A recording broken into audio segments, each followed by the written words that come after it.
आज जो video launch हुआ है देखा है और मैं अंदर भी आप सबसे यही कह रही थी कि समस्या को देखकर अगर हम उससे ओवरवेल्म हो जाए और उसका कुछ नहीं करें तो हम खुद समस्या से कोई कम नहीं होते।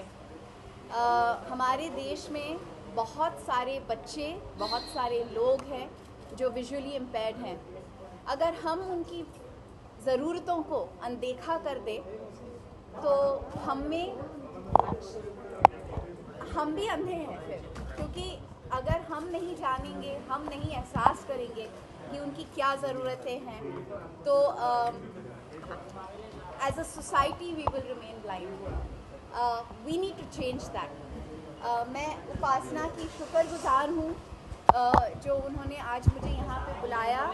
मुझे बी फॉर ब्रेल जो म्यूज़िक वीडियो है उसका लॉन्च मेरे हाथों से करवाया। I think B for Braille का मैसेज बहुत सिंपल है, बहुत पॉइगनेंट है, बहुत पावरफुल है।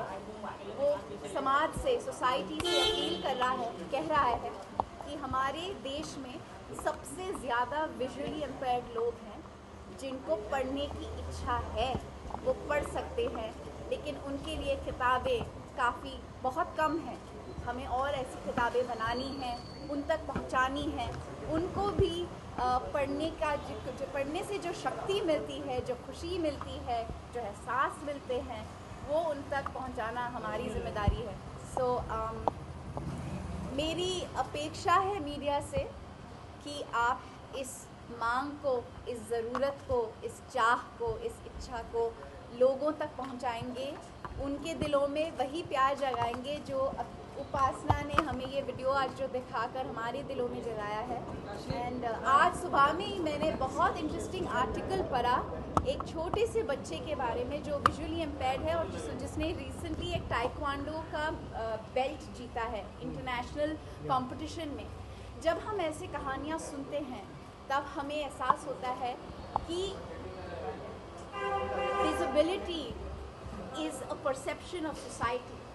People who are disabled are actually more able than one of us, क्योंकि वो बावजूद अपने डिसेबिलिटी के इतने बेहतरीन काम कर जाते हैं अपने ज़िंदगी में जो शायद आप और मैं नहीं कर पाते। So I think true progress in a society happens when we are sensitive towards the needs of every single member of our society, abled, disabled, all together. Then same time to you like बहुत बार आप support करते हैं, जैसे कहते हैं इस तरह की मूवी देखते हैं, कितना सपोर्ट आप करते हैं, हमेशा आप जुड़ जाते हैं, क्या रीज़न है, क्या आप करते हैं? मैं कॉजेज़ को सपोर्ट इसलिए करती हूँ क्योंकि मुझे लगता है कि ऊपर वाले ने मुझे एक बहुत ही प्रिविलेज पोजीशन दी है जहाँ पर आप आते हो, मेरी बात सुनते हो।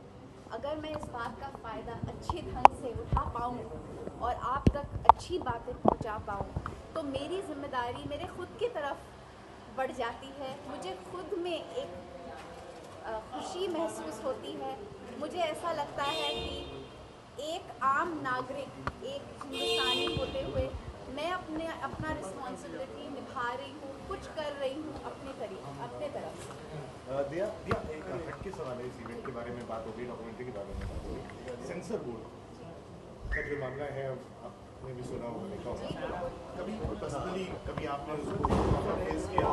क्या आपने पैसे, जैसे कि वो अब पैसे मांग रहे हैं, डिमांड आई आपके पास? देखिए बॉबी जासूस के टाइम पे, क्योंकि वो हालिया, देखिए अगर आप मुझे पूछेंगे कि क्या हमारे देश में करप्शन है तो मैं कहूँगी है।